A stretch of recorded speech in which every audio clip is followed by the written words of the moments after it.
Hello കൂട്ടുകാരെ, നാളത്തെ new മൂണിൻ്റെയും നാളെ നടക്കാൻ പോകുന്ന സോളാർ എക്ലിപ്സിൻ്റെയും കളക്റ്റീവായിട്ടുള്ള എനർജി അപ്ഡേറ്റ് ആണ്. അപ്പോൾ നാളെ 29th മാർച്ച് എന്ന് പറയുന്നത് ന്യൂ മൂൺ ഇൻ ഏരീസ് ആണ്. ന്യൂ മൂൺ ഇൻ ഏരീസിൻ്റെ കൂടെ തന്നെ സോളാർ എക്ലിപ്സ് നടക്കുന്നുണ്ട്. ശരിക്കും പറഞ്ഞാൽ ഇതൊരു എക്ലിപ്സ് സീസൺ ആണെന്ന് പറയാം നമുക്ക്. ഈ ഒരു എനർജീസ്, കോസ്മിക് എനർജീസ് ആക്ച്വലി നമുക്ക് ജാനുവരി 2025 തൊട്ടിങ്ങോട്ട് ഹെവി എനർജീസാണ്. അപ്പ് ആൻഡ് ഡൗൺ ആയിട്ട്, ഓൺ ആൻഡ് ഓഫ് ആയിട്ട് ഈ ഒരു ഹെവി എനർജീസ് അറിഞ്ഞോ അറിയാതെയോ നമ്മുടെ അസെൻഷൻ ജേർണിയിൽ നന്നായിട്ട് ഇമ്പാക്റ്റ് ചെയ്യുന്നുണ്ട്. അതിൻ്റെ ഒരു എഫക്റ്റ് എന്ന് പറയുന്നത് നമ്മുടെ ഫിസിക്കൽ ലൈഫിൽ നമുക്ക് കാണാൻ പറ്റുന്നുണ്ട്.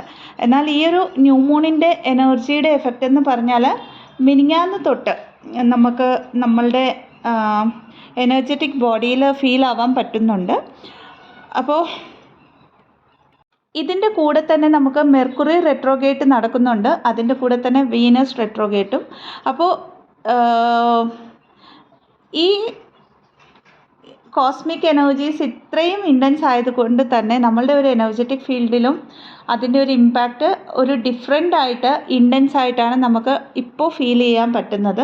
ഈ ഒരു എനർജിയുടെ എഫക്റ്റ് എന്ന് പറയുന്നത് നമുക്ക് ഏകദേശം April 11th വരെ ഫീൽ ആവാൻ പറ്റും.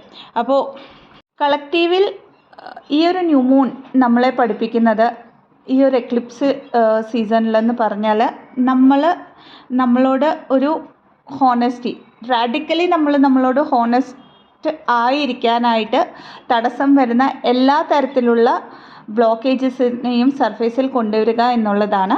അതിപ്പം ട്വിൻ ഫ്ലെയിംസ് ആണെങ്കിലും സ്പിരിച്വൽ അവേക്കനിങ്ങിലുള്ളവരാണെങ്കിലും ഇത് കളക്റ്റീവായിട്ടുള്ള ഒരു എനർജിയാണ്. അതായത് ഇത്ര നാളും നമ്മൾ കോൺഷ്യസ്ലി ഓർ സബ് കോൺഷ്യസ്ലി ഇനി എത്ര ഹീലായിട്ടുണ്ടെങ്കിലും കുറച്ച് ഫിയേഴ്സ് ഓർ ഡൗട്ട്സ് നമ്മളുടെ ഉള്ളിൽ ഉണ്ടെങ്കിൽ, അത് ഈവൻ നമ്മുടെ സബ് കോൺഷ്യസ് മൈൻഡിലാണെങ്കിലും നമ്മൾ ലോജിക്കലി കുറച്ച് കാര്യങ്ങളെങ്കിലും ആലോചിക്കുന്നുണ്ടെങ്കിലും നമ്മളുടെ ഇൻഡ്യൂഷൻ ആൻഡ് ഇമാജിനേഷനിലേക്ക് നമുക്ക് കണക്റ്റ് ആവാൻ പറ്റാതെ സ്റ്റിൽ ഇതിൻ്റെ മൈൻഡാണോ, ഇതിൻ്റെ ഇൻഡ്യൂഷനാണോ, ഇത് സത്യമാണോ എന്നൊക്കെ പറഞ്ഞ് നമുക്ക് കുറേ നമ്മളുടെ ട്രൂത്ത് അല്ലാത്ത കുറേ കാര്യങ്ങളെ നമ്മൾ ഇതുവരെ അക്സെപ്റ്റ് ചെയ്തുകൊണ്ട് വരുന്നുണ്ടെങ്കിൽ ഈ ജേർണിയിൽ, അതിപ്പം ഇനിഷ്യലി അവേക്കൺ ആയവരാണോ അല്ലെങ്കിൽ കുറേ ബാലൻസ് ആയവരാണോ, ഒരു ഫൈനൽ സ്റ്റേജിലുള്ളവരാണോ ഈ ഒരു ജേർണിയിൽ, അസെൻഷൻ ജേർണിയിൽ എന്നുള്ളത് മാറ്റി വെച്ചാൽ ഇങ്ങനെ എന്തൊക്കെ കാര്യങ്ങൾ നിങ്ങളുടെ ഉള്ളിലുണ്ടോ അതൊക്കെയും ഡ്രാസ്റ്റിക്കലി നിങ്ങളുടെ സർഫേസിൽ കൊണ്ടുവരുന്ന ഒരു ടൈമാണിത്.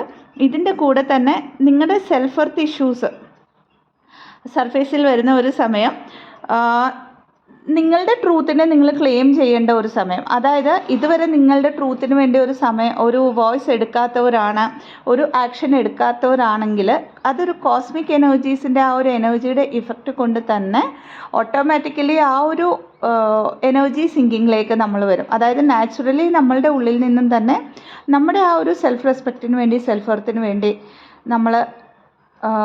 നമ്മളുടെ വോയിസിനെ റേസ് ചെയ്യുകയും ശരിക്കും പറഞ്ഞാൽ നമ്മുടെ ആ ഒരു ട്രൂത്ത്ഫുൾനെസ്സിലേക്ക് വരാനായിട്ട് നമ്മൾ ശ്രമിക്കുകയും ചെയ്യും. അടുത്തതായിട്ട് ഈ പറഞ്ഞ പോലെ മെർക്കുറി റെട്രോഗേറ്റ് നടക്കുന്നതുകൊണ്ട് തന്നെ ഓൾറെഡി കഴിഞ്ഞ എക്ലിപ്സ് തൊട്ട് തന്നെ, ഫുൾ മൂൺ ആൻഡ് എക്ലിപ്സ് തൊട്ട് തന്നെ നമ്മൾ ക്ലോസ് ചെയ്യാത്ത എല്ലാ തരത്തിലുള്ള കാർമിക് ബോൺസും നമ്മളുടെ ലൈഫിലേക്ക് പിന്നെയും തിരിച്ച് വരുന്നുണ്ടായിരിക്കാം. ഈ ഒരു 2-3 ദിവസം അങ്ങനെ ഏതെങ്കിലും ഒരു കാർമിക് കണക്ഷൻ നമ്മൾ ഫുള്ളി എനർജറ്റിക്കലി ഡിറ്റാച്ച് ആയിട്ടില്ല, അല്ലെങ്കിൽ ആ ഒരു കാർമിക്കിൽ നിന്നും, ആ ഒരു കാർമിക് പാറ്റേണിൽ നിന്നും ഒരു ലെസൺ പഠിച്ചിട്ടില്ല എങ്കിൽ അങ്ങനെയുള്ളവർ പിന്നെയും പെട്ടെന്ന് കോണ്ടാക്റ്റിൽ വരാം. അതൊരു സോൾമേറ്റ് ആണോ എന്നുള്ള ഒരു ബിഹേവിയറിലേക്ക് കൊണ്ടുവരികയും പിന്നെയും ഒരു ട്രിഗർ തന്നിട്ട് പോവുകയും, അതായത് അവിടുന്ന് ആ ഒരു ലെസൺ നമ്മൾ പഠിച്ചിട്ടില്ലാത്ത ലെസനെ നമ്മൾക്ക് സർഫേസിൽ കൊണ്ടുവന്ന് കാണിച്ചു തന്നിട്ട് പോവുകയും ചെയ്യും. ഇതല്ലാതെ ഇപ്പോൾ കളക്റ്റീവായിട്ട് മദർ എർത്ത് തന്നെ ഒരു 5D കോൺഷ്യസ്നെസ്സിലേക്ക് റേസ് ആവുന്ന ഒരു സമയമാണ്. അതുകൊണ്ടാണ് കോസ്മിക് എനർജീസിൽ ഇത്രയും ഒരു വ്യത്യാസവും അതിൻ്റെ ഇമ്പാക്റ്റ് സ്പിരിച്വലി അവേക്കൺ ആവുന്നവരിൽ കൂടുതൽ കുറച്ച് ഇൻറ്റൻസ് ആയിട്ട് കാണുന്നത്. അതുകൊണ്ട് തന്നെ ഈ ഒരു എനർജിയുടെ വ്യത്യാസം നമ്മളുടെ ഫിസിക്കൽ ബോഡിയിൽ വന്നിട്ട് പലതരത്തിലുള്ള ഇമ്പാക്റ്റിലാണ് കാണാൻ പറ്റുന്നത്. പലരും കൂടുതലായിട്ട് ഉറങ്ങുന്നവരുണ്ടായിരിക്കാം ഈ ഒരു സമയത്ത്, അതല്ലെങ്കിൽ രാത്രിയിൽ ഒട്ടും ഉറക്കം വരാതെ പകൽ മൊത്തം ഉറങ്ങാനായിട്ട് അങ്ങനെയുള്ള ഒരു ടെൻഡൻസിയിലേക്ക്, അങ്ങനെയുള്ള ഒരു പാറ്റേണിലേക്ക് വന്നിട്ടുണ്ടാവാം. വോമിറ്റിംഗ് സെൻസേഷൻ, ഡൈജഷൻ്റെ പ്രശ്നങ്ങൾ, loose motions, headache, severe headache, migraine ഒക്കെ ഉണ്ടായിരുന്നിട്ട് അത് മൊത്തത്തിൽ പോയി എന്ന് വിചാരിച്ചവർക്ക് പിന്നെയും അത് തിരിച്ചു വന്ന പോലെ ഒരു സിവിയർ ഹെഡേക്ക് ഒക്കെയും തോന്നാം. അതല്ലാതെ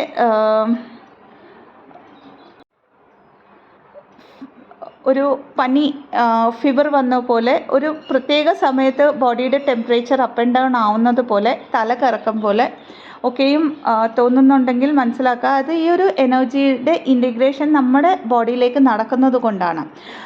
അപ്പോൾ ഇങ്ങനെയൊക്കെ ഉള്ളപ്പോൾ നമ്മൾ റെസ്റ്റ് എടുക്കുക എന്നുള്ളതാണ് നമുക്കിവിടെ ചെയ്യാൻ പറ്റുന്നത്. ഇതല്ലാതെ ഈ പറഞ്ഞ പോലെ കാർമിക് അക്കൗണ്ട്സ് ക്ലിയർ ആവുന്നതിൻ്റെ കൂടെ തന്നെ അവർക്ക് ഫോർഗീവ്നെസ് കൊടുക്കാനും ഈ ഒരു എക്ലിപ്സ് സീസൺ നമ്മളെ കളക്റ്റീവായിട്ട് പഠിപ്പിക്കുന്നുണ്ട്. അതുകൊണ്ട് തന്നെ നമ്മുടെ ഹാർട്ട് ചക്രയിൽ ക്ലെൻസിങ് നന്നായിട്ട് നടക്കുന്നുണ്ടാവാം.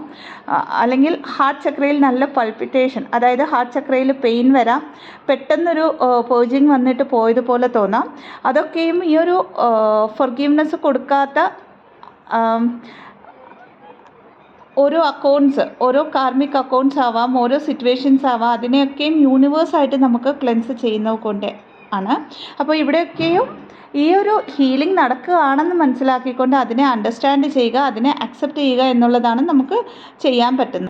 ഈ ഒരു സമയം കളക്റ്റീവായിട്ട് ഒരു പക്ഷേ ട്വിൻ ഫ്ലെയിം ജേണിയിലുള്ളവരാണെങ്കിൽ ഫെമിനൈൻ എനർജിക്കാണെങ്കിലും മസ്കുലൈൻ എനർജിക്കാണെങ്കിലും ഈ ഒരു എനർജിയുടെ ഇമ്പാക്റ്റ് ശരിക്കും അവരുടെ ഫിസിക്കൽ ലൈഫിൽ കാണാവുന്നതാണ്.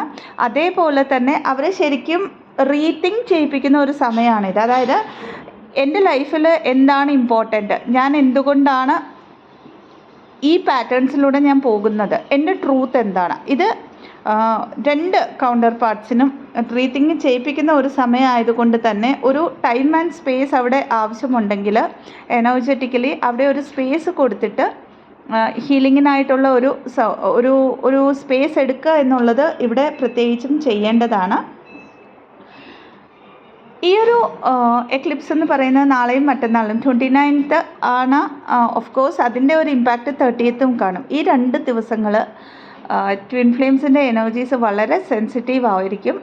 അതുകൊണ്ട് തന്നെ മാക്സിമം നമ്മളൊരു ലോവർ എനർജി ട്രൈഡ്സുമായിട്ടുള്ള ഒരു എൻഗേജ്മെൻറ്റ്, അതായത് നമുക്ക് പറ്റാത്ത ഒരു എനർജീനെ നമ്മൾ അക്സെപ്റ്റ് ചെയ്യാണ്ട് നമ്മൾ ആ ഒരു ലോവർ എനർജീസിലേക്കുള്ള ഏതെങ്കിലും കാര്യങ്ങളുണ്ടെങ്കിൽ അതിനെ ഒരു 2 ദിവസം മാറ്റി വെച്ചിട്ട് എൻറ്റയർലി മെഡിറ്റേഷൻ ചെയ്യുക, അല്ലെങ്കിൽ ക്ലെൻസിങ് ചെയ്യുക, കുറച്ചൊന്ന് നമ്മൾക്ക് വേണ്ടി ഗ്രൗണ്ടിങ് ചെയ്യുക, വാട്ടറൊക്കെ കുടിച്ച് ആ ഒരു ഹീലിംഗ് പ്രോസസ്സിനായിട്ട് ഈ 2 ദിവസം കൊടുക്കുകയാണെങ്കിൽ നിങ്ങളുടെ ഹീലിംഗ് പാറ്റേണിലെ അല്ലെങ്കിൽ നിങ്ങളുടെ സ്പിരിച്വൽ ജേണിയിലെ പല പാറ്റേൺസിനെയും വളരെ ഫാസ്റ്റായിട്ട് നിങ്ങൾക്ക് ബ്രേക്ക് ചെയ്ത് അടുത്ത ലെവൽ ഓഫ് അസെൻഷനിലേക്ക് നിങ്ങൾക്ക് വരാൻ പറ്റുന്നതാണ്.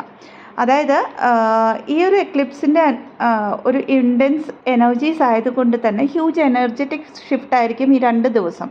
സോ നിങ്ങൾക്ക് ആ ഒരു സ്പേസും നിങ്ങളുടേതായിട്ടുള്ള ഒരു സോളിറ്റ്യൂഡ് എനർജിയിൽ ഇരിക്കുമ്പോൾ ആ ഒരു ഓൾഡ് ഹാബിറ്റ്സ് എന്തൊക്കെയാണ് നിങ്ങൾക്ക് ലെറ്റ് ഗോ ചെയ്യേണ്ടതെന്ന് മനസ്സിലാകും. നെഗറ്റീവ് തിങ്കിങ് പാറ്റേൺ, ഇമോഷൻസ് ഒക്കെ ഉണ്ടെങ്കിൽ സബ് കോൺഷ്യസ് മൈൻഡ് വരെയും നിങ്ങൾക്ക് എന്തൊക്കെ കാര്യങ്ങളുണ്ടോ യെറ്റ് ടു ഹീൽ എന്നുള്ള കാര്യങ്ങൾ നിങ്ങൾക്ക് മനസ്സിലാക്കാനും അതിനെ ലെറ്റ് ഗോ ചെയ്യാനും നിങ്ങൾക്ക് പറ്റുന്ന ഒരു സമയമാണ് പ്രത്യേകിച്ചും ഈ 2 ദിവസം എന്ന് പറയുന്നത്. ഇതല്ലാതെ മാനിഫെസ്റ്റേഷൻ ഏറ്റവും പറ്റിയ സമയമാണ് പ്രത്യേകിച്ചും നാളെ. അപ്പോൾ ഈ നാളെ നിങ്ങൾ എടുക്കുന്ന മാനിഫെസ്റ്റേഷൻ്റെ അനുസരിച്ച് നിങ്ങൾക്ക് നിങ്ങളുടെ ന്യൂ റിയാലിറ്റീനെ ക്രിയേറ്റ് ചെയ്യും. അതായത് അടുത്ത ഡിസംബർ വരെയുള്ള കാലയളവിൽ നിങ്ങളുടെ ഫിസിക്കൽ റിയാലിറ്റിയിൽ വേണ്ട കാര്യങ്ങളെ നിങ്ങൾക്ക് മാനിഫെസ്റ്റ് ചെയ്തെടുക്കാൻ പറ്റുന്ന ഒരു സമയമാണ്. സോ മാനിഫെസ്റ്റേഷൻ എങ്ങനെയാണ് ചെയ്യുന്നതെന്ന് ചോദിക്കുന്നവരുണ്ട്. നിങ്ങളൊരു മാസ്റ്റർ മാനിഫെസ്റ്ററാണ്. ഓൾറെഡി ഒരു ട്വിൻ ഫ്ലെയിം ജേർണിയിലാണെങ്കിൽ നിങ്ങളൊരു മാസ്റ്റർ മാനിഫെസ്റ്ററാണ്. സോ നാച്ചുറലി അത് വരികയാണ് ചെയ്യുന്നത്. നിങ്ങളുടെ തോട്ട്സിനെ വാച്ച് ചെയ്യുക ആൻഡ് ഓൾവേസ് നിങ്ങൾക്ക് എന്താണോ വേണ്ടത് ആ ഒരു കാര്യത്തെ വിഷ്വലൈസ് ചെയ്യുക. അതായത് നിങ്ങളുടെ ബെസ്റ്റ് ലൈഫിനെ നിങ്ങൾ വിഷ്വലൈസ് ചെയ്യുക എല്ലായ്പ്പോഴും. ആൻഡ് അത് ഓൾറെഡി നടന്നതായിട്ട് നിങ്ങൾ ഫീൽ ആകുക. കാരണം നിങ്ങളുടെ ആ ഒരു മാനിഫെസ്റ്റേഷൻസിലേക്ക് നിങ്ങളുടെ ഇമോഷൻസ് കൊടുക്കുമ്പോഴാണ് അത് റിയാലിറ്റിയിലേക്ക് ഷിഫ്റ്റ് ആവുന്നത്. അപ്പോൾ ഇവിടെ എഗെയിൻ കളക്റ്റീവായിട്ടാണ് എനർജി പറഞ്ഞിരിക്കുന്നതെന്ന്. എന്തുകൊണ്ടോ എനിക്കുള്ള ഗൈഡൻസ് വന്നിട്ട് ഇവിടെ മസ്കുലൈൻ എന്നോ ഫെമിനൈൻ എന്നോ സെപ്പറേറ്റ് ചെയ്ത് വേണ്ട എന്നുള്ള ഒരു ഗൈഡൻസ് ആണ് വന്നിരിക്കുന്നത്. അതുകൊണ്ട് തന്നെ ഇനിയൊരു ഗൈഡൻസും കൂടെ ഉണ്ട്. Trust the divine time, co-create your new reality and powerful new beginnings. 3 സെൻറ്റൻസുകളാണ് ആക്ച്വലി എനിക്ക് ഡൗൺലോഡായിട്ട് കിട്ടിയിട്ടുള്ളത്. അപ്പോൾ ഇത് ആർക്കാണോ റെസനേറ്റ് ആവുന്നത് അവർ ഈ ഒരു കാര്യത്തെ അത്രയും സീരിയസ് ആയിട്ട് എടുത്തിട്ട് ഹീലിങ്ങിൽ കൂടുതലായിട്ട് ശ്രദ്ധ കൊടുക്കുക, അറ്റ്ലീസ്റ്റ് ഈ 2 ദിവസം. അപ്പോൾ ഇത്രയുമാണ് ഒരു കളക്റ്റീവായിട്ടുള്ള എനർജി അപ്ഡേറ്റ്. റെസനേറ്റ് ആയെങ്കിൽ ചാനലിനെ ലൈക്ക് ചെയ്യാവുന്നതാണ്, ഷെയർ ചെയ്യാവുന്നതാണ്, ആൻഡ് സബ്സ്ക്രൈബ് ചെയ്യാവുന്നതാണ്. ഇതല്ലാതെ പെയ്ഡ് കൗൺസിലിംഗ് സെഷൻസിന്, ഹീലിംഗ് സെഷൻസിനായിട്ട്, റേക്കി ഹീലിംഗ് സെഷൻസിന്, ആകാശിക് ബുക്ക് റെക്കോർഡ്സ് റീഡിങ്ങിന്, പാസ്റ്റ് ലൈഫ് റിഗ്രഷൻ തെറപ്പിക്കായിട്ട് ഡിസ്ക്രിപ്ഷൻ ബോക്സിൽ കൊടുത്തിരിക്കുന്ന വാട്സപ്പ് നമ്പറിലേക്ക് ബന്ധപ്പെടാവുന്നതാണ്. Thank you so much. Blessings. ഓം നമഃ ശിവായ.